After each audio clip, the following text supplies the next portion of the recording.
FC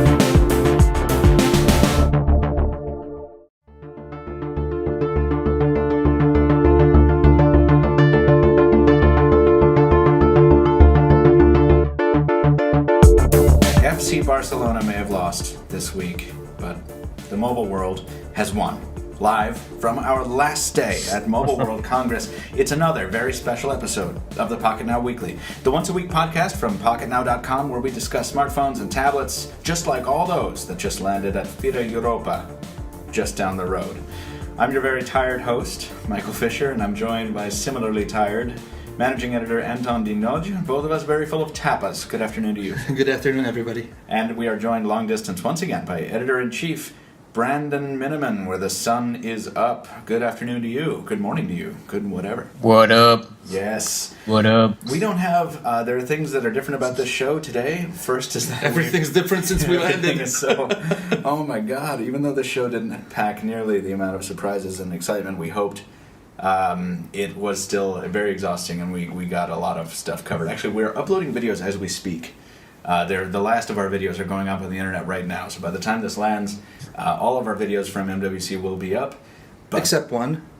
Except for one, except our wrap-up, right? Yes, and then we'll probably have the occasional bloopers because everybody knows me and camera don't mix well together. That's not true. I think you did the best hosting job of your career at this show. Well, thank you, sir. Yes. And we will also So have... you guys... Yeah? Go ahead. Oh, you son of a gun. I was going to say, you guys really got around, and I wanted to start off by saying, after going to Mobile World Congress, there must be at least one device that you guys are excited to buy. And I'm just wondering what that device might be for each of you. Well, I will let Tony go first, but I will ask you before he does. Are we confined to just one? Because I have two. Two's good. All right, Tony, you go ahead. Okay, so I would most definitely, as usual, every year would like to buy the pad phone. But on the exact same note, I will most definitely not end up buying it because of the huge $1,300 price tag on that, or the €1,000 price tag. So yeah, that's a want, but probably a won't. You don't want to sell your car to get a Pad Phone 3? Or a Pad Phone Infinity? I haven't thought about that. Maybe now that you mention it, maybe. And if I was to choose a number 2, I would be going for the LG Optimus G Pro. Right. Yeah, I'm having a strange bout of deja vu. It seems like we sat on these very beds talking about this not 24 hours ago. And not for one time only. Right. Yeah. We just had the Pocket Now Live hangout last night, everyone, and we talked about a lot of this stuff, and we are glad to be bringing it to the weekly. So I'll answer the question. On the tablet side, this should be no surprise to anyone who watched my hands-on with the Sony Xperia Tablet Z. Brandon, though, has not been here. He wasn't at the hangout, so he doesn't know that this is the first time in my life I've ever wanted a Sony mobile product. Oh my God. Yeah, it's beautiful, it's thin, it's light, it's waterproof. It's basically everything I want in a tablet, with the exception of not having an app ecosystem for the screen. It's one step closer to this future where tablets will be like these just surfaces. You just pick up this surface and it has virtually no weight and virtually no depth. Yeah. And the experience, the Tablet Z is so close to that, but there's one big problem, which is that I think a lot of the world is kind of over this 10-inch tablet form factor, and and it's good to have choice, but if they did this tablet in a 7-inch, I would have children with the tablet. You know, I agree that I would love to see it in a 7-inch form factor as well, but having held it, and I don't know if you can tell this from the video, but when I pick it up, and I pick it up with like the last inch of the side of the device in my fingertips, and even then, it is so light, it is unbelievable. I can't believe how light it is. It is also probably too light for me. I mean, it's a matter of taste. I would find that to be too light. It's just what I thought of the S2 when I first saw it. It felt inconsistent. Well, you know me. You know, I hated the Galaxy S3 when I first picked it up because I felt it was too light. It felt insubstantial. But the Sony device is built so well that it's light without feeling like crap. And that's one. It's so great that it's really tough to get that balance, light and high quality. It's one of the few times I think we've seen that in the mobile world. From me at least, yeah. But you're right. When you said it was too light for you, I just pictured you like reaching for it and like picking up and then like rocketing into the stratosphere. Good thing there was a tether. But from a less impressive or a less established brand perspective, the thing that I was excited most by is something else that Tony couldn't care less about, is the Yota phone out of Moscow. Did you see that video, Brandon? The one with the e-reader on the back?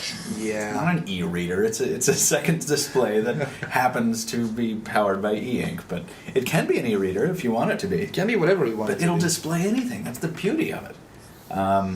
And so I was like, when I first rolled up in their booth, which, by the way, looked like a jail cell. So is that the picture, the futuristic jail cell? Yes. Yeah, that's the one that I tweeted. Yeah, it's a bizarre booth, but we rolled up in the booth and it's packed, right? And it was packed the whole time. That booth was always packed, yeah. Yeah, everyone wanted to see the Yota phone because everyone's so starved for something that's new, right? After we saw the Note 8, we were like, okay. Even though, and this is something we have discussed, I mean, it's not that I don't like the Yota phone. It's a good concept. I wouldn't find it useful in my day-to-day usage. I don't read e-books on a phone. I don't use airplane tickets or boarding passes on my phone. So I don't map. I don't need navigation at all times on my phone. So it probably depends on person. It does, and this is why you and I are a pretty good pair at a show like this, because you and I... You do all the things I don't. Exactly. We're the finest example of opposite use cases ever, because I do everything you just mentioned. So yeah, probably the most compelling thing about that was, to me, is if you throw a map up on the e-ink display, and of course if the phone dies on your way to your destination, you still got your map. That's good. Cool. And that's also, but the device, other than that, is full of compromises. I mean, the size and the weight, and I think it's, we still dream about this dual mode screen, and we always think the new iPhone's going to have it or something, where you can like flip it into e-ink mode, and it's not on the other side, it's on the same side, but it's a 2-mode screen. That would be really cool, I think. I mean, yeah, that would be a very versatile, very useful thing for someone who either reads a lot or likes... Apple adding another side switch. The mute switch joined by the new e-ink switch. Yes. Oh, yeah. Yeah. But yeah, no, it was very refreshing to have that kind of stuff. What would you purchase right now? Good question. You've got an angry commuter in the background there, or your ride is here. That was actually an ambulance, so yeah, you might have seen this last week, but if you didn't, this is special effects coming to you live from Barcelona. Yeah. So you have to put up with that. And when it's not the ambulance, it's our neighbor banging on the friggin' wall. So Brandon, Yeah, Brandon. if you had to buy something from what it was announced here, only here, what would you buy? Well, I was first going to say the Optimus G Pro, just because I've been impressed with what LG has done recently, and that 1080p screen on that larger display. It seems like a Note 2, but the way it should be, with a higher res display. But then Michael said the Tablet Z, and I was reminded of it, and I would get one. But then we have the same problem with Android tablets. You're going to get the Xperia Tablet Z. It's going to have a crazy good screen. It's going to be so light that if you pick it up too quickly, it'll go into the stratosphere. Mm-hmm. It's got really good build quality, but then you start downloading apps, and you're like, geez, this Twitter app is massive. Yeah. This... Facebook app. The Facebook app, it's just... And that's still such a big problem, and we talk about this all the time, and there's no end in sight to the crappy apps on Android tablets problem. And when you have a 7-inch tablet, it's not as bad. It's like a big phone app. So I was privy to a conversation at a major manufacturer recently, and this manufacturer makes Android devices, and that was brought up, right? This app problem on 10-inch tablets on Android. And this manufacturer's attitude seemed to be, if we continue building 10-inch tablets, if we flood the market with these things, developers will have no choice. That seemed to be the attitude so. And they are right up to a certain point. Yeah. I cannot go into details as per how much effort the developers need to support several resolutions on several form factors, on several display modes, but obviously too much. Because at the moment, aside from a handful of applications, it doesn't seem to look good. Yeah.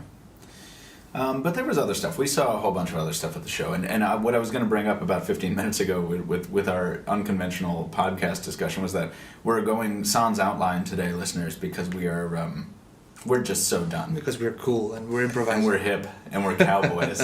But we are also we are also at the end of the show, and there's so much to choose from. It's just a wonderful glut of product. Brandon, on a scale of 1 to 0, from 0 to 10, how disappointed were you about the Nokia event? Yeah.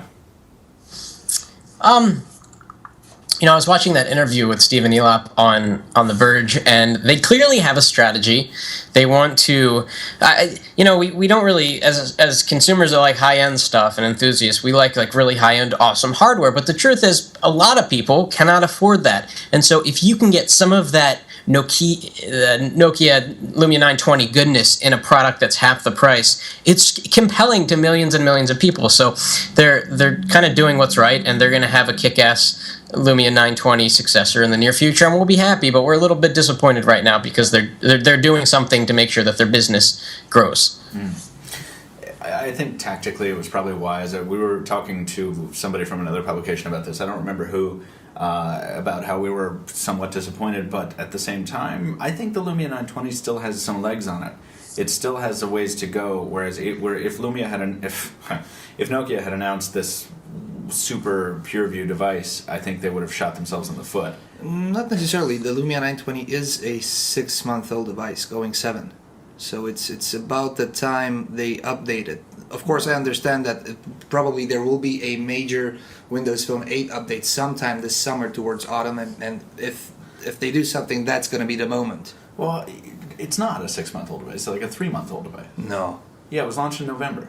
November, December, January, February. It was launched in October. Oh, hey, Brandon, can you figure this out for us?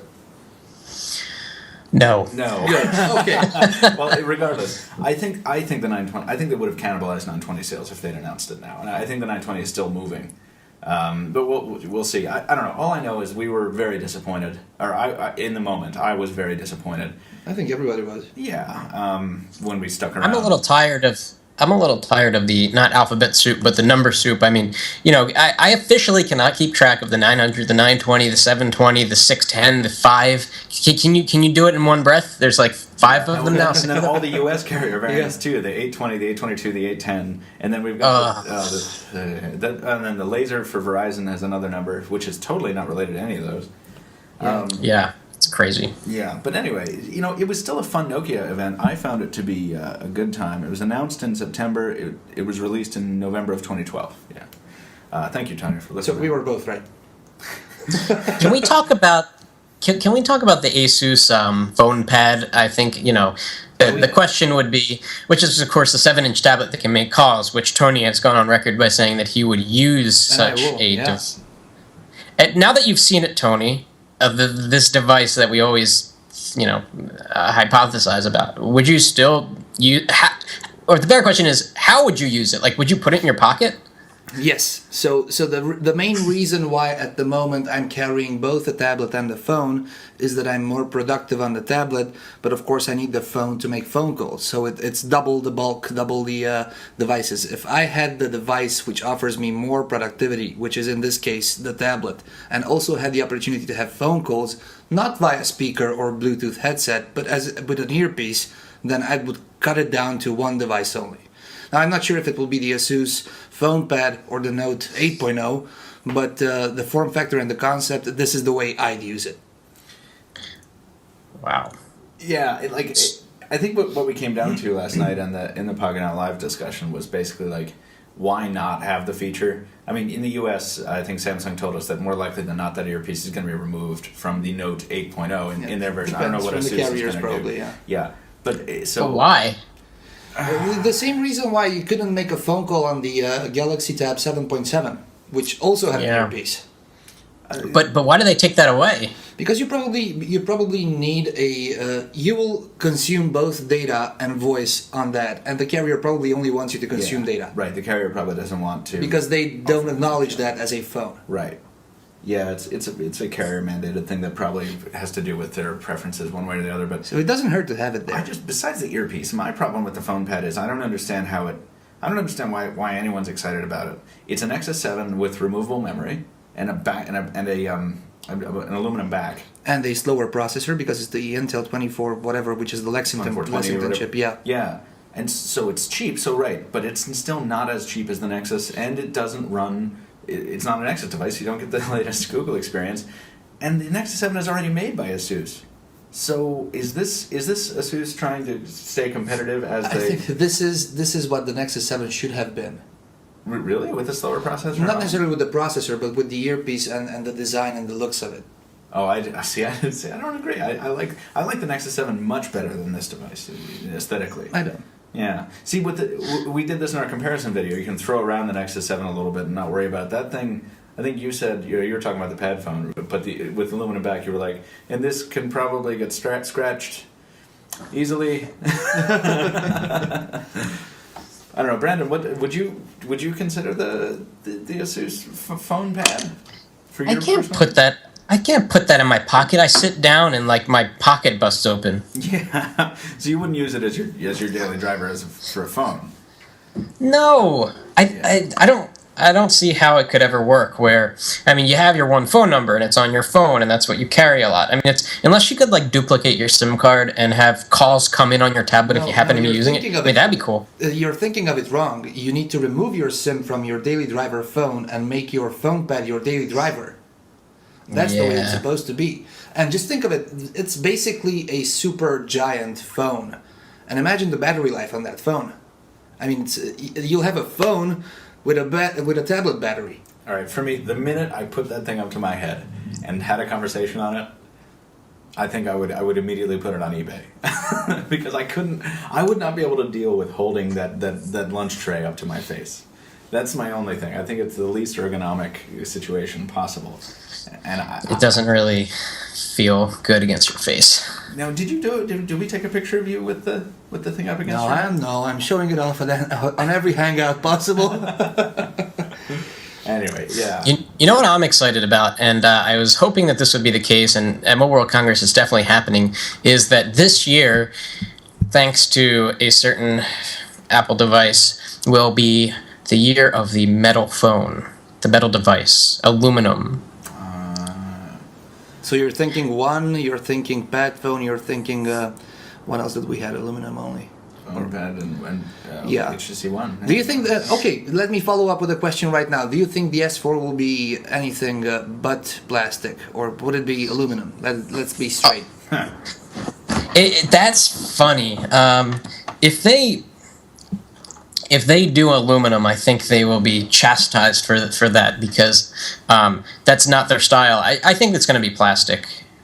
What do you guys think? Yeah, I think we've been talking about this all week, and like with the release of the Note 8 looking a whole lot like the existing, design language, we don't see them changing that for the Galaxy S4. But don't forget the Note 8 is a phone which is a gap filler for a family which is more characterized by last year.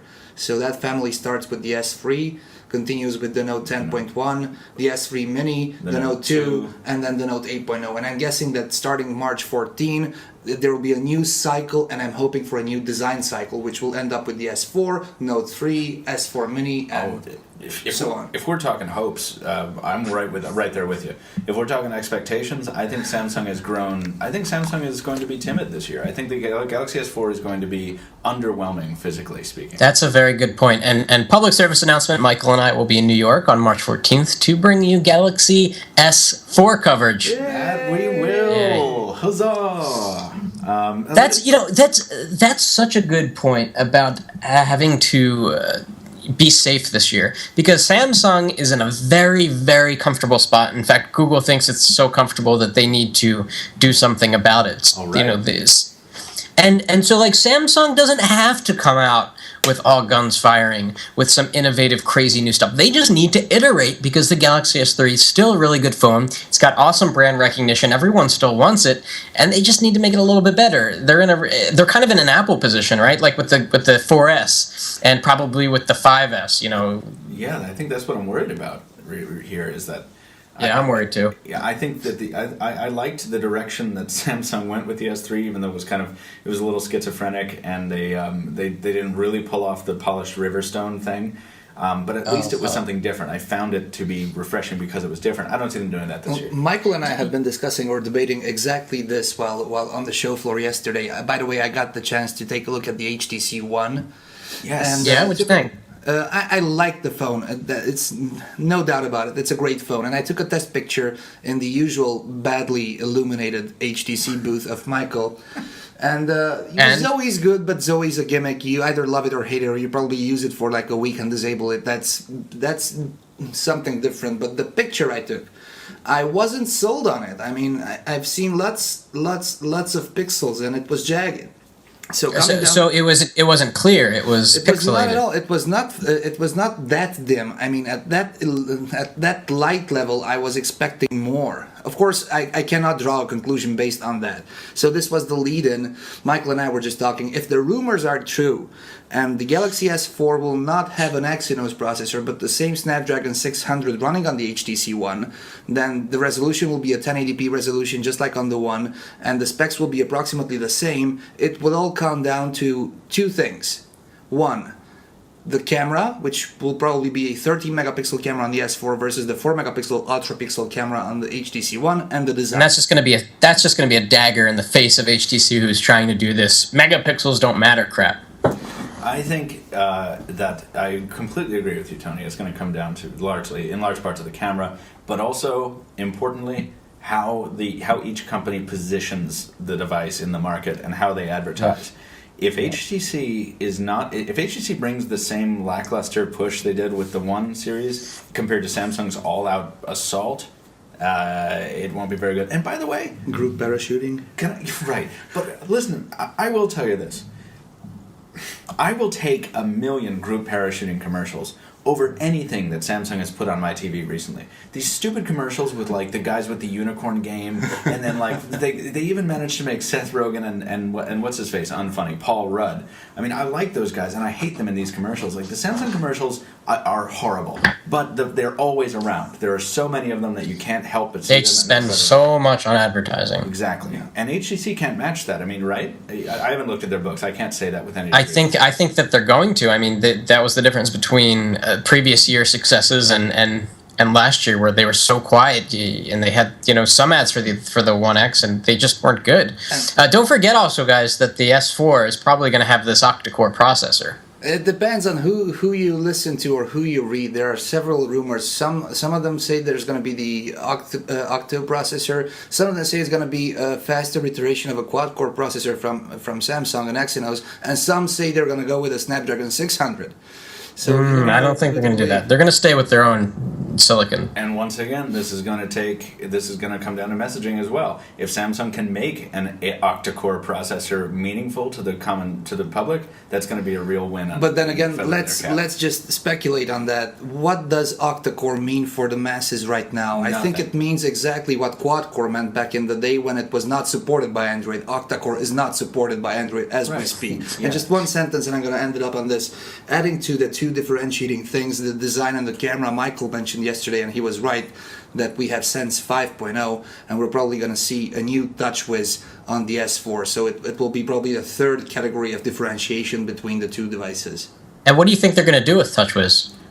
I think that they have no choice but to pretty it up. I mean, it's really cartoonish, right? And we didn't mind that so much when Nature UX first came out because it was so responsive. 1 year ago, and it was a year ago, and now it hasn't aged well, in my opinion. Do you agree, Brandon, or no? I never really liked it to begin with. They had this whole nature theme, as you alluded to, with the, it feels like a pebble in your hand, the device itself, and then they introduced TouchWiz, or Nature UX, which tried to make you feel. I don't really remember. They tried to say that it would make you feel relaxed or at humans, ease. Yeah, For humans. Oh, remember that they had that advertising campaign in the beginning, and then they pulled it because I don't think anyone knew what the hell they were talking about. I agree. I think that is entirely true. No, I think they will change the theme. They have a 1 year cycle in which they shove every device, its design and TouchWiz, and I think we're looking forward to the March 14th event as a new cycle with a new design and a new TouchWiz, and the theme will be not designed for humans but for monkeys. I don't know, something else. If it doesn't happen with the Galaxy S4 unveil, then we're going to have to wait for another year because it is the smartphone group within Samsung that pushes TouchWiz forward. And it's basically the S4 which starts it off. Yeah, it's the S device. The S of the year, yeah. So it's not going to be like the Galaxy Camera 2 is not going to be what's going to pioneer the new TouchWiz. But yeah, we'll have to see. It was amazing though to walk past Samsung's like acre-sized booth and realize there was nothing in there we wanted to see. I was actually walking up to a Samsung representative, and just to be on the safe side, I was asking them, is there any other device, any new device which you are showing off here, which is not the Note 8.0, maybe an Ace 3, a Geo 5, something? And she was like, no. And that super huge Samsung booth was still full, and they only had the Note 8.0 as a new device on display. They had lots of devices, but only the Note 8.0 was new. Isn't that fascinating? Yeah, they have a huge buzz around them, and that's good. And that's it good is good for them. And you know, and I don't mean to say we weren't interested in stopping by because our products aren't interesting. We just didn't want to stop by because they didn't have anything that we hadn't already covered. Yeah. And before we could jump off of Samsung, and I do want to talk about this very briefly, we can talk about this, right? The Microsoft thing. Yeah. Let's talk. They didn't offer any official comment on this, but we were at a Microsoft event last night. And it was not. There were no announcements or anything like that. It was a mixer, yes, and it was lovely. They hosted us for some cocktails, and we got to talk to some Microsoft folks, and it was very nice. But they had about 40 Windows Phone devices on the floor that you could just play with. They had HTC 8X, all made by HTC, Nokia, and then they even had a Huawei. They had a Huawei W1 on the floor, and I'm looking around. I want to show Tony the Ativ S, and it ain't there. And not only is the Ativ Odyssey not there, which is an American device, and I don't understand if that's not there, but the Ativ S isn't. Samsung is not represented at all on the floor, to the point where heck? Yeah. Yeah, and when we asked about it, he said that there's no particular reason why it is not here. So if you want to see it, maybe I can find a colleague who can show you his personal one. But it's not here. But it's nothing we can tell you about that it's bad. And you know what I just realized? That even on the Windows 8 side, there were no Samsung products. There was no Ativ PC. Yeah. So why? What are you guys trying to say? I'm just... I don't know if it actually says anything or not. I'm sure it doesn't say anything significant, but it is... I think it's interesting that there were no Samsung products on the floor of this Windows Phone and Windows Focus device. Well, I'm going to say something, but not directly. I'm going to reiterate what I said previously, that Samsung doesn't really care about Windows Phone, because the majority of their products and their income comes from Android. So this might be a passing back of the ball that Microsoft is slowly trying to not push them out, but let's say build a buzz around Nokia, which is their child, and HTC. They're using every lever that they have to control the market. Can we talk just a little bit more about this, the Note 8.0? Because I want to know who this device is for. You guys have felt it. You put it up to your face. You put it in your pants or whatever you've done with it. And like, you know, I'm sitting there thinking you got the Nexus 7, which is like such an all-around great tablet. And then you've got devices like the what's that? Phone pad? Yeah, you've got the phone pad, and then you've got the heavyweight, the Asus Transformer Infinity, and then the pad phone, like, yeah. What is this 8-inch thing? Like, what is it? Who would buy that? Let me tell you before Michael jumps in. The Note 8.0 is for me and for people like me who want to have a unified device at all times. Now you can throw in or take away the S Pen thing. You might use it all the time like Michael does, or you might never get it out of the phone like I do. It's not about the S Pen. It's about the fact that it's made by Samsung, it's running smoothly, it has some additional features, and it has an earpiece. Now the S Pen for me doesn't really matter, but for Michael it's a must. Yeah, I think the Note 8 is for people who wanted the Note 10.1 to be something that felt a little more finished. And who don't want to carry around a 10-inch tablet. Yeah. They want a smaller, more portable tablet that still retains the S Pen and all that additional functionality. And as a matter of fact, and doesn't just kind of throw it on there, the S Pen on the Note 8 also offers additional functionality in that it actually works the buttons on the device. Right, which it should have done in the first place. Yeah, and that seems like a minor thing, but Samsung is really paying attention to the S Pen. They're courting developers to build apps to take advantage of the S Pen. Are there any third-party apps that are noteworthy? Yeah, or is it not really? Flipboard does that. Yeah. Yes, you can. So what is Oh, you hover and it shows you some information. You can use the AirView aside from built-in applications, and the developers will be able to use APIs to implement AirView in their applications. Whenever you hover over with your S Pen, then it will either expand or show you something, so you'll be able to action without touch. And every time you hover in the calendar, it's a pain to me. I will be honest, some of these features really suck. When you hover, AirView is not good for everything, but I use AirView so much to scroll on a page. You just hover the S Pen over the bottom of your page, and your browser just scrolls for you. I mean, it's so nice. And I think that there's a reason why this is the Galaxy Note 8.0 and not the 7.0 or the 7. Whatever.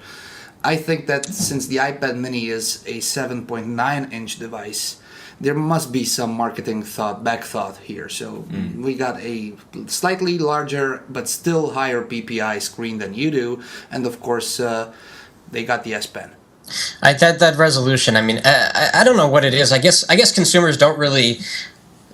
It doesn't really matter to them because like when I see this 1280 by 800 thing happen over and over and over again, it's like let's push things forward a little bit. Like let's not see pixels.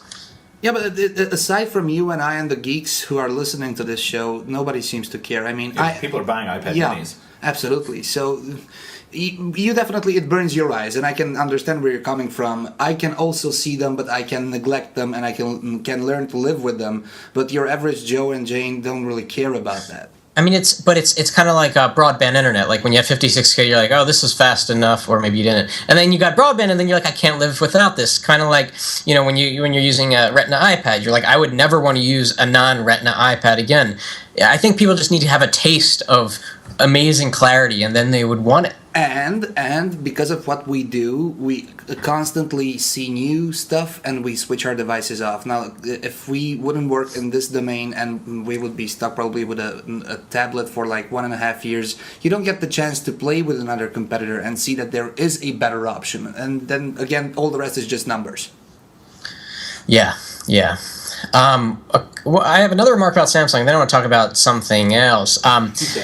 The cool thing in my mind about the 8-inch form factor is that it's getting closer, but it's still far away from this like idea of a digital notebook for people that like to write stuff down. Because the Note 2 and the Note 1 it's just a little too small because the size of your palm is like the size of the screen, and then the 10.1 is not portable. But the 8 like is almost there. And did you guys find that to be the case? Like, was it very comfortable writing or? All right, here's the thing. I can't speak to writing because we didn't have time to do a lot of writing on the Note 8 when we were filming our demos. But holding the thing, they made a big deal about saying that holding it, they wanted it to feel like you were holding your notepad, your journalist notepad, your diary, or whatever, and it felt great to me. Brandon, you have an iPad mini. If you hold the iPad mini in your left hand and the Note 8.0 in your right hand, you can't tell the difference. Is that light? Yeah. Wow. It's yeah. Absolutely. And it's, you know, the feel, the look do not inspire me.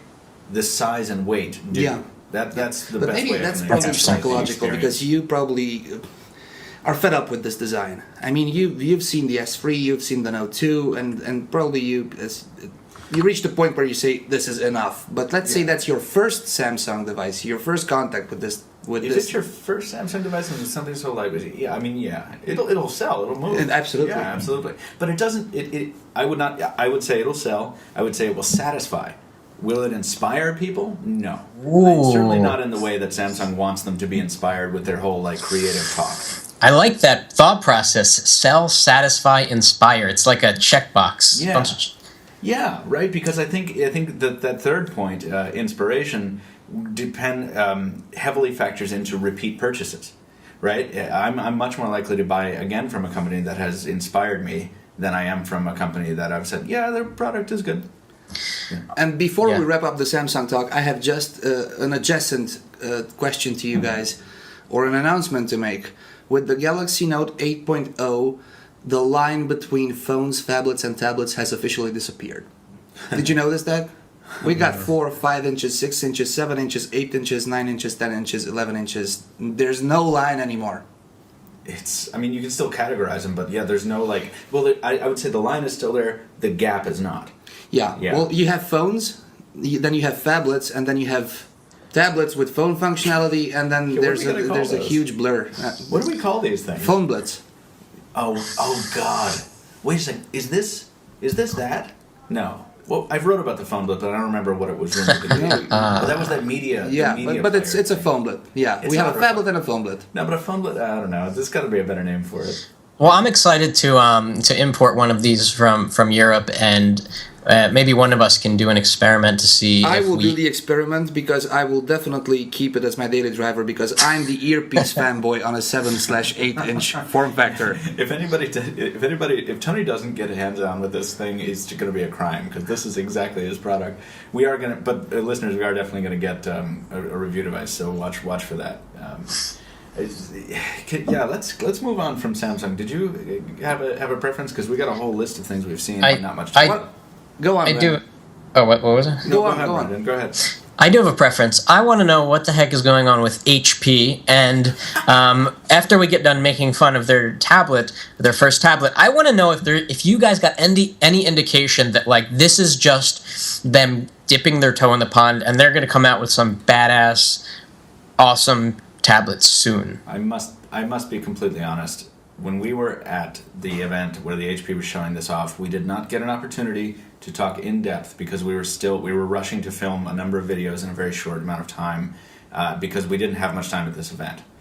So we weren't able to get any insights except for the fact that, in my view, the people representing HP at this event were very nice and very knowledgeable. There was very little excitement on the team there to show this thing off. Also, we have to mention that this was not a dedicated HP event, but it was a get-together of several other companies, so that probably could have added to this stuff. I would like to say that I am probably the only one on the team who is not disappointed or not have a sour taste in his mouth about this HP Android tablet. I mean, you guys, I know what you guys think. It's like last year's specifications, and it just doesn't sound right. I mean, I'm giving them first of all the benefit of the doubt because it's their first try and their first attempt at something, and they are trying to keep the costs down while, and this was emphasized, bringing better quality materials than the competitors. Now we've got Go ahead. What's the bezel made of? The frame is stainless steel. Yeah, and the back is that the soft touch thing. They emphasized on this that this feels better, and of course for me it feels better than the Nexus 7. But if you come to think of it, the specifications are not that good. But it's not just that they're not that good. Let me speak to this real quick. I mean, if you're going to put a 5 megapixel camera on the back of the tablet, fine. It's a 3 megapixel camera. It is something from 2 years ago or 3, right? And tablet cameras are useless. But the thing is, I'm not willing to give HP the benefit of the doubt because I've done that, right? And it's not their first attempt at a tablet. They tried with something that had far more potential and which was released in a completely unfinished condition, and then they. I mean, not at the tablet, at the Android tablet. At an Android tablet, yeah. So, so if it is going to be their first try at an Android tablet, why wouldn't they? Let me tell you why. Because they are not something amazing. Because they are not Google, who can sign a contract with ASUS to deliver super low priced devices, and about the only way you can cut prices down and be competitive against the ASUS Nexus 7 is to cut down on the specifications. Replace a 5 megapixel with a 3 megapixel. Replace a Tegra with a Lexington, sure. and make that move. And whether the market likes it or not, that's another question. But they tried. Obviously, they had the price point in mind here. Right, and they cut every single corner they possibly could to get to that point. And in my opinion, they released a tablet that is more forgettable than almost anything else I saw at the show. When this was a company, first of all, that helped found the computer revolution. And second of all, which had something in its hands that truly could have been amazing and could have been the next platform. And it's just funny because it's coming out in April. Yeah. That's not even... The thing is a joke on so many levels that it boggles my mind that this is the same company that creates as beautiful a product as the NVX2. You want to hear something funny? I went to their website because I wanted to see the message. These companies have gotten really good at setting up these microsites with nice graphics and big pictures, right. And they always have a message at the top of why should I care? And their message for the Slate 7 is 2 words: experience amazing. But the cool thing is that right under that they put the price, starting at $169, which is really cheap, and then. there's a little paragraph about why it's interesting, but like I kind of agree with Tony a little bit. I kind of agree with you too, Michael, but I agree with Tony that they're entering, they're doing something that there's an opportunity here at this price point, because right now people that want a cheap Android tablet, they go with Kobe, they go with Arcos, they go with those cheap like $99 tablets that you see your grandma using and struggling with, and they all are. They're not even terrible. They're unusable. They're so slow. They're so bad. And maybe like this Slate 7 is going to be crappy in April when it comes out. But for $169, if you only have $170 to spend, like maybe this is a good option. But the Nexus 7 is so close. $30 more. Right. For $30 more, you get the Nexus 7 with like advantages that Google can communicate to you, right? Which is like fast software updates, a better display to my eye. But to be fair, we don't know how HP will deal with the software updates. I mean, we don't have any history of... Well, we know it won't be as fast as the Nexus 7. The Nexus 7 is sometimes slow. My Nexus 7 is still not updated to 4.1.2, and it's a Nexus 7, and it's a white one at that, so... That's my Nexus 7, buddy. Yeah, that's yours, and I wanted to give it back to you. I've been missing... Set it back with my... Nah, I'm just kidding. I kind of want it back right now. Why isn't yours? I've had 4.2 for months on my Nexus 7. 4.2.2. Oh, the... 4.2.2. I think, well, you said the latest. 4.1. I'm sorry, the latest. So we don't have any history of Android history with HP. Maybe they'll be. I mean, maybe they'll be the first ones to update. Who knows? Maybe they will suck. I will say that the company has absolutely no history of following through in mobile. I don't see that changing. And when I said that somebody else on the team had written an editorial about HP sucking, I think it was Jaime, right? With this product. Yeah, of course it was Jaime. I was disappointed because I wanted to be the one to write the editorial. You guys are just pushing down the drowning man back in the pool. And they've done it to themselves, and I just don't care. They've done it to themselves, and I have no sympathy for them. Let's talk about a company that actually means something. And I want to talk about the LG Optimus G Pro just for a second. Can I? Yes.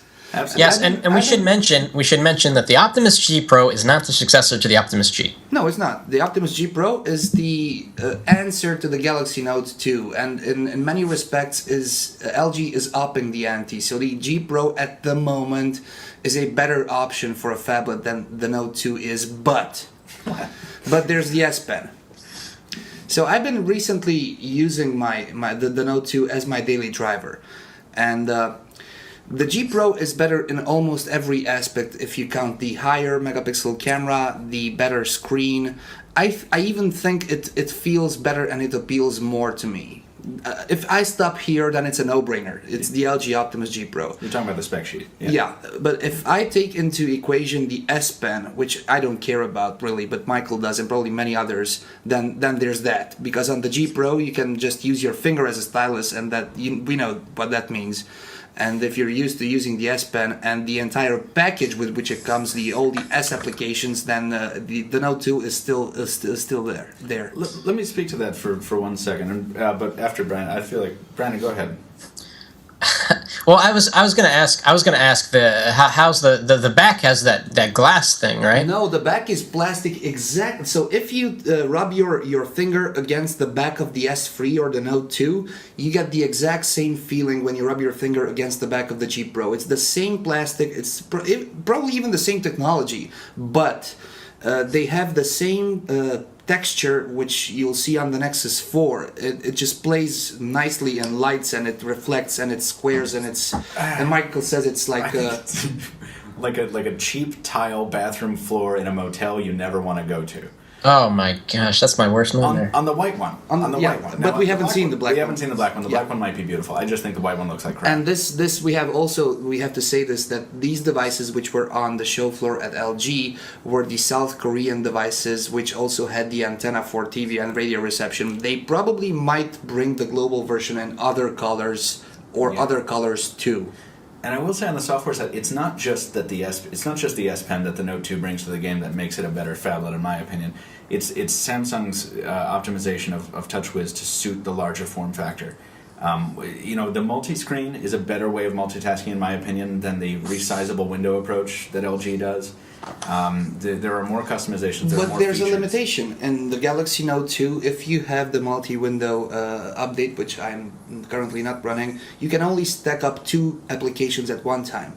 as with the Cube slide on the LG, you can have like 5 or 6 applications, like back in the day of Windows 3.1 when they were stacked one above the other with different transparencies, and you can just move them around like it was a Windows PC. So you can do more on a screen with not enough real estate to make that experience worthwhile. So yeah, you can run 6 things at once and show your friends, but it's not a good workflow. Well, it depends. You can have a small calculator on the left, you can have a small notepad on the right, and then your Twitter largely on the... It all depends on how you're planning on using it. Yeah, and on something like a tablet, that makes sense to me, but not on a... Come on, 5.5 inches, man. It's huge. I think... Here's the thing, and we've... You know what? This is great, because after we talk about this here on the podcast, we can take like a whole weekend of not arguing about the Optimus G Pro. I think it is the finest example of copycatting without understanding why you're copycatting, and I think it is a product that has no reason to exist. Well, there's one thing here that we're forgetting, which is that if Samsung is sticking to its yearly release cycle, we're not going to see the Note 3 until the summer. So now LG has this... Until autumn, even, in EFA, beginning of September. Mm-hmm. Yeah, so LG has this huge window of time, and Samsung's not going to accelerate their Note 3 development just because of the G Pro. So LG has this huge window of time to convince people that this thing is better, and what are they going to do? They're probably going to say that the screen is much better. They're going to say... the camera is better, the processor is faster. Probably. Yeah. They will harp on those. And by the way, we didn't take any shots with the Optimus G Pro camera. It might be a total POS. It's just higher resolution. Because the Note 2, as you said earlier, the Note 2 camera is quite good. It's among the best cameras, I've ever used. But it's as good as the Galaxy. It's the same camera as the Galaxy. Yeah, same the iPhone 4S. And the Ative S. And the 4S, yeah. So what I want to say is that the Optimus G Pro is by no means an iteration of the Optimus G, but I think that the Optimus G Pro is what resulted after the LG Optimus View and View 2 evolved. Ooh, please don't say that curse word. Now, I will say, remember, we were on the floor at LG, and the guy was like, we were asking about the phablet, and he was like, oh, we've got the Optimus View. Did you see that? Last year. And the View 2? Yeah, also last year. He's like, oh, we got the View 2 now. We're like, yeah, we don't want to see that. So I think that the G Pro is the View evolved, and probably what the View should have been. And if you guys so much better. This finger, I don't know, noting or writing or something, that was introduced with the View, and the software side of it hasn't changed. Maybe it has been upgraded to a better experience, but I don't see it as copycatting Samsung. They just brought up, and just one sentence and I'm going to end this, they just brought up a large screen-sized phone, which happens to be able to get some note input from your finger like every other phone in their lineup at MWC. Yeah. Which is a horrible feature when you use it with your finger. Yeah. Especially on a 3-inch something device. Yeah, which we did. I'm sorry, Brendan. Yeah. I was just going to say, the G Pro screen, besides being super high resolution, from the pictures and videos I've seen, looks very good quality, good viewing angles, good color and saturation. I can testify to that, yes. It's one of the best screens, yes. Which holds true with our experience on the LG Optimus G, which had a wonderful screen. Yeah. Yep. Playing with mine right now. Yeah. So, if we can, I would like to talk about what we saw today. Yes, please. Which, Brendan, the video is probably live. I don't know when was the last time you looked at our site, but we dual screen. Sailfish. The Sailfish, yeah. So we got our opportunity to play with Yola's Sailfish OS. Which is still running on a developer device. It's a Nokia N950. Yep. And actually, newly promoted CTO, Stefano Moscone, gave us a nice interview, told us a little bit about the direction they're going, talked a little bit about the SDK they just released, but we got to see this OS running in person for the first time, and I think we can say it's a very beautiful OS. Yeah, I am excited too. So I just said this to Michael, if I am to choose right now between any platform which is a recent startup, I'd use Yola over Ubuntu, maybe Yola over Tizen. So yeah, I think they're heading into the right direction. They are doing things completely differently from everybody else, and it's either the novelty of things or it's probably the beauty of the things which is appealing, but it is appealing. I've got a few questions about Sailfish. I've been watching Ubuntu very closely, and that is easily ported to legacy hardware. And not that you would want to do that right now because it's so early and so half baked. But is this Linux based? It's Linux. Yeah, it's Yes, Linux. it's Linux, and it will run native Android applications. It will run native Android apps. Yes. What? Yeah, it's kind of a situation like the BlackBerry, where with the Z10. It's an emulator. Hopefully, well, but it's not quite an emulator. It's more like a. It's you know, more like when I code. said it right, and when I said in the interview, like, oh, okay, so people will be able to port Android apps. He was like, no, there's no porting required. You just run the Android apps right on the device. True. How do you do that? You got to get Google Play on there. They'll probably find a way around to get the APKs. Yeah. So what is their plan to get this into the world? So when you mean like launching it? They're going to launch it with. They are going to have a device. They are designing a piece of hardware that will carry forth the visual language of the OS into the hardware world. So they are going to release hardware of their own. They are also planning on licensing it to other manufacturers. I don't know who they're talking to, if anybody. And they have not ruled out the possibility, I think, of offering this for download for existing hardware. So they would did they talk about like providing instructions and knowledge based resources on doing that? They didn't go into the. I think the company. We have to keep in mind, Yola is 60 people strong. I mean, this is a very small, very very small company, and I think they have to stay razor focused on one thing at a time. And right now, that seems to be, from the impressions that I got, that seems to be the piece of hardware they haven't announced yet, the smartphone. So I think we'll have to wait to see that before we hear concrete responses on the future. And of course, with every other company, they have the separate divisions. One of which is working on the user experience, one of which is working on the aspect and looks of the platform itself. One of them is working probably on hardware support. And whenever these separate divisions reach their final target, their final point of development, then we'll join everything together and probably we'll see the end result. Interesting. Now, having seen it in person and used it, and erasing the fact that there's some novelty involved here, is this an operating system that you guys could use as on a daily driver? Today, no. I mean, in its current, it's pre-production stage. So, yeah, today, no. Yeah, well, once it's polished and it's working. I could give it a try, like I gave Symbian a try, Symbian Bell or Nokia N9 running on Migo, so I don't see why not, especially if you'll be able to run a native Android applications, even if it's going to be emulated. You have access to the world's largest or second largest app store, so that's not going to be a problem.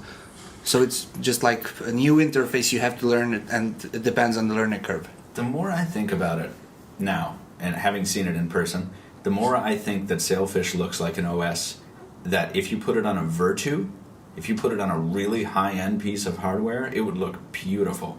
Because so much of Sailfish is focused on the aesthetic, the visual appeal. To the point, Brandon, where the ambiance thing, where you can select a wallpaper, and like if it's like a wallpaper with a lot of leaves on it, it'll change the entire OS palette to greens. So it's really pretty. It's gorgeous. And if you take actually, we took a picture of me in the video, and then we made a Michael Fisher ambiance. So the whole thing was this kind of ridiculous sweaty flesh tone. So just to explain how this works, if those of you who are running iTunes 11 know this, iTunes does it with the album covers. The software itself is checking for a color which is mostly present or omnipresent within the picture which you are setting as an ambience, and then it changes your text accordingly just to make a contrast or readable, but still keeping it in sync with the visual guidelines. Yeah, not just text, but like highlight color. Yes. Yeah, the whole. The theme. So that's cool. So yes, I think it's very pretty. And just to answer your question, Brandon, if the app situation, by the way, they're offering a native SDK too, and which they announced today. So yes, you can code Sailfish apps. And I think 20 minutes after they released the SDK, the 40 line code. Yeah. Oh yeah. Like the gallery app is like 40 lines of code. That's it. What's that mean? Is that elegant. good? Apparently it's very elegant. Yeah, it doesn't take very long to code apps for this platform. And the camera app is also nice. 20 minutes after they released the SDK, they had their first app, which was a podcast app. Like, it wasn't like Pong or something, So that's pretty cool. I mean, You start asking questions about this, though, and you start thinking, it's like, is there room now for a fourth platform, for a fifth platform? We don't know.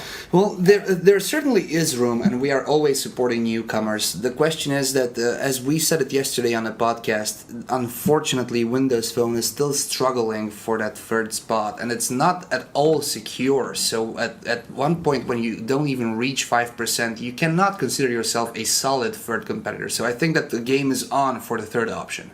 We said yesterday on the Hangout. On the Hangout, I'm sorry. No, sorry. So anyway, yeah, it was. I think overall it was really fun. It was fun, see. absolutely. It was and fun. Watching this new platform run on a piece of hardware that was 3 years old and run smoothly. That piece of hardware is standing at the base of Nokia's current smartphone design language. That's the predecessor of the Nokia N9, and the N9 was basically the final version of the Nokia Lumia 800 and then so on. Yeah. Why don't we talk a little bit about Huawei and the Ascend P2? Sure. Go ahead. I liked that phone. You did. I mean, aside from the fact that it doesn't have a 1080p screen, I'm trying to remember it. it's... I don't need a 1080p screen on a 4-point-something inch screen. The 30 megapixel camera, we took the samples. I shot you with the Huawei P2 and you shot me with that. Right. We established that it's a mediocre camera. Right. At first glance, the images looked good, but when we blowed up the entire size of the image on the computer, you could see some noise, even in well-lit situations. And then there's the Emotion UI, which I find to be good, but it's a strange combination of other competitors' options. It pretty much defines cartoony. Yeah, but all in all, the piece of hardware feels good in the hand, and the software experience is fluid. It is fluid software. I'm sorry, I remember the day. I remember covering it.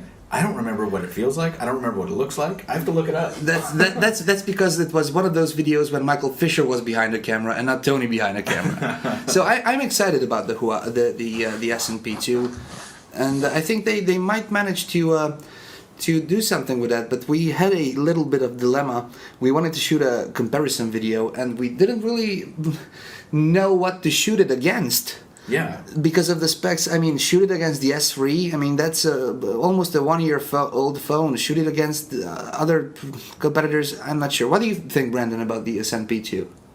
I can't think of anything that would make me want to use one or buy one. Yeah. Boom. Sorry. Boom. Sorry, Charlie. Yeah. I was thoroughly underwhelmed. I was hoping to see their W2 smartphone, but this mid-range Android phone is like, sweet, it's a mid-range Android phone. I bet you're excited about the LG Optimus L3 too. Oh, yeah. That little palm-sized box of cards? Yeah. Sure. There was actually another brand I wanted to talk to before we left. And Brendan, of course, will ask for your thing, but we also did just get back from the ZTE thing, the NEC thing, the Kyocera Echo Resurrection, the Media W. And I think that video is up now, too. It should be up. It should be up, yeah. Anyway, so that thing on film probably looks like total garbage. Poop face? Yeah. But when you hold it, it's not until you hold it that you realize that it's not the Kyocera Echo at all. It's a much thinner, much lighter, much more modern device that folds differently. It doesn't have a hinge that requires 39 patents because it's so convoluted. The thing actually folds closed like a book with the displays on the outs, each display on the outside, front, and back, which has a whole bunch of disadvantages to it. But one of the advantages it does is if you fold it at 90 degrees and put it on a table, you can throw the same video on both screens. So if you're sitting across the table from each other, you can be watching the same thing, which is pretty cool. Yeah, I mean, that's cool. But ultimately, it's still got a big old bezel running down the center of the screen. Yeah. So until they manage to do something with that bezel and join them, okay, I can live with 1 or 2 millimeters, but not 2 or 3 millimeters on each side, which adds up to 6. And I see a picture and there's a huge bar in the middle, and that's a deal breaker for me. Yeah. But, that was, I think, our last video we shot here, or second to last video we shot here at MWC, and it was nice to sort of end on a product that wasn't just another iterative slab, rectangle. Somebody doing something different. We always love to see that. What about the ZTE phablet? I don't remember it either. Oh, jeez. Yeah, I remember the one with the 3D-esque The dual mode home screen with the 3D or the flat. Yeah. Right. The one where you could be mildly repulsed by the UI or fully repulsed. But you have gave it to it that it had a great display.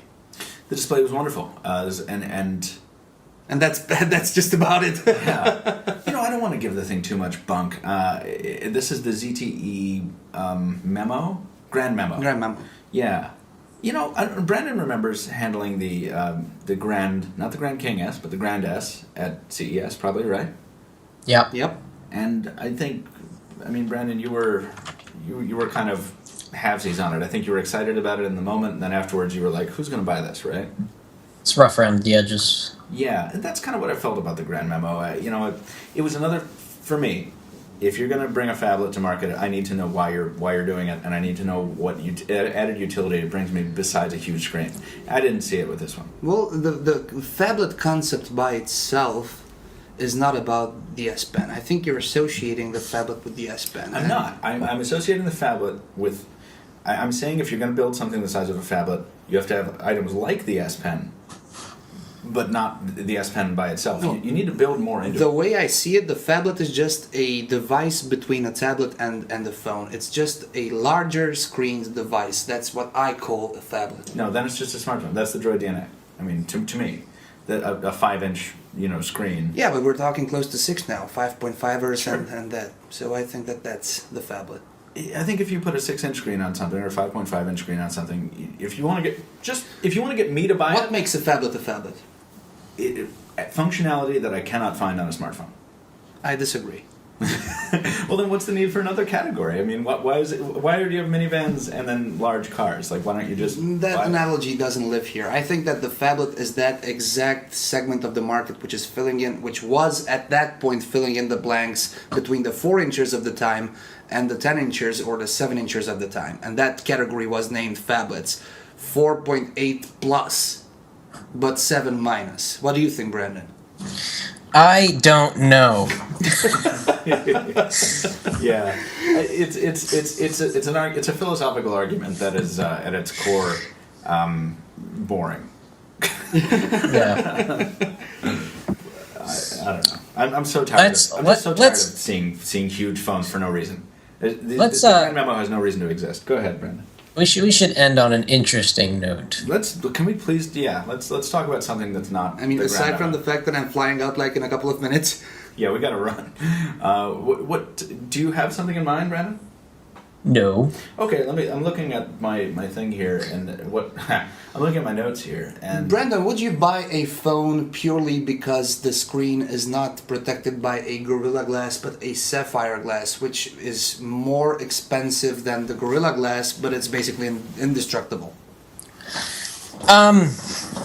I think that would be a nice feature because I'm looking at my iPhone screen, which has Gorilla Glass and some space age stuff going on, and it's scratched up. And any phone that I use on a daily basis, and screen protectors are even worse than cases. You ever see someone with a phone and they have a screen protector and like the edges are peeling up, you can see dust on. You're like, this is the worst experience you could possibly have. Just take it off. Take off the screen protector and be a little more careful. But why? Is there a phone coming out with a sapphire crystal screen? There's another video which should be up by the end of this podcast where we have visited a company which is located in Boston, which is currently producing some neat sapphire screens or glass. No, sapphire is not glass. So sapphire slabs of protection for certain electronics, and they are very much liking the idea or would like the idea of entering the smartphone/tablet world in approximately 2 or 3 years. Right, and just to be clear, this is not a protective screen protector. This would replace Gorilla Glass in the production line. Yeah.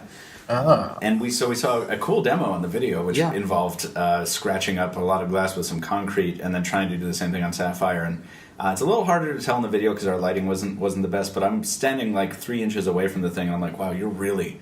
Like, dude's putting his weight on this concrete going into the sapphire, and sapphire just refuse to scratch. And Gorilla Glass 2, it was not the third iteration, the newest one, but the second one got scratched really easily. Yeah. And it's informative, so everybody should check it out. You should check out the video. Yeah, it is really cool. And we talked to this gentleman about maybe visiting his company, considering I live literally 30 minutes away in Boston. That'd be awesome. It would. But anyway, so that was interesting, and there was so much interesting stuff here at MWC, even though the device avalanche that we didn't really expect ultimately never materialized. So there was a lot to see. I think we got to put a lot of it on film for our listeners, for our readers, for our watchers. And, it was a really, really fun time. And It was, yes, it was. There was a lot of stuff that was shown off.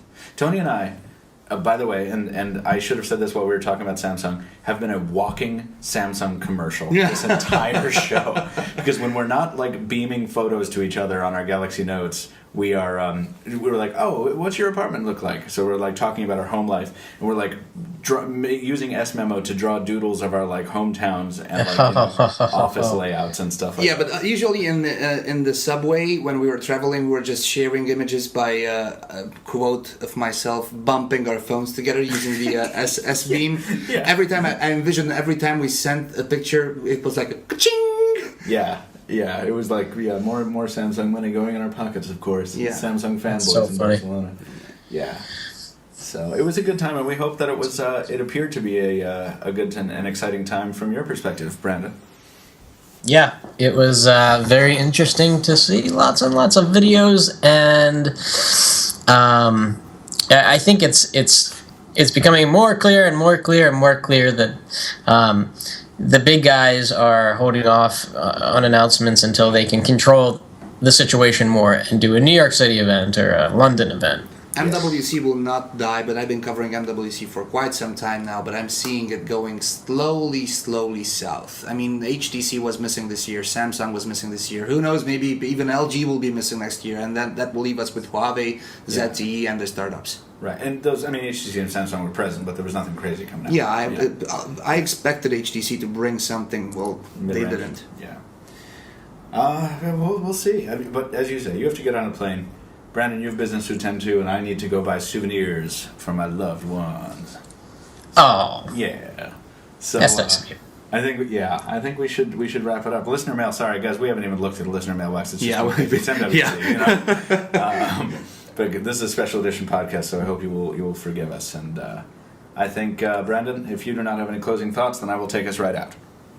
Do not have closing thoughts. Great. Cool. Well, it was lovely to hear your voice, but that is going to do it for this special episode of the Pocket Now Weekly. Hey, everyone, find us on Twitter, because we finally got Tony active on it. Anton is at Anton D. Nudge, ANTONDNAGY. Brandon is at Brandon Miniman. As always, you can find me at Captain Two Phones. You can also follow Pocket Now officially at Pocket Now Tweets on Twitter, as Pocket Now on Facebook, which Anton manages with a plum, and Google Plus at Pocket Now again. You can leave us a review on iTunes or Xbox Music if you like the podcast. And if you have a topic, question, or suggestion for the podcast, or you just want to say hi, you can email us at podcast@pocketnow.com. Thanks for listening. We'll see you next time. Adios. Bye.